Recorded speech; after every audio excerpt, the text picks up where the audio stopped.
जसं MSc मध्ये मी word शिकले, पॉवर पॉइंट, एक्सेल आणि आता जसं मी इथे जे शिकले की वर्डमध्ये काय आपण बिलिंग करू शकतो. जसं एखाद्या आपण दुकानातून कसं बिल असते आपल्याला, तसं सेम बिल आपण तयार करू शकतो किंवा रिझ्यूम तयार करू शकतो. जॉबला जाताना जसं आपण रिझ्यूम देतो तसं सेम त्या पद्धतीनं आपण रिझ्यूम तयार करू शकतो.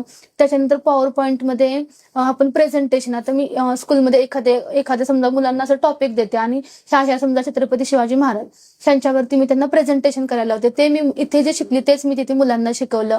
त्याच्यानंतर एक्सेलमध्ये आपण मार्क लिस्ट कसं तयार करायचं, त्याच्यानंतर त्याच्यामध्ये समचे फॉर्म्युले, खूप वेगवेगळे फॉर्म्युले असतात, जसं की समचा, टोटलचा, एव्हरेजचा, मिनिमाइज, मॅक्झिमाइज, हे सगळे फॉर्म्युल्यांचा वापर कसा करायचा, पास आणि फेल, गुड बॅड, हे फॉर्म्युले कसे यूज करायचे, ते सगळे मी इथं जे शिकले, इथं जे मला शिकायला भेटलं तेच मी तिथं मुलांना शिकवते. मला इथे संधी दिल्याबद्दल मणिभद्र कॉम्प्युटर्स, प्राजक्ता मॅडम, रमेश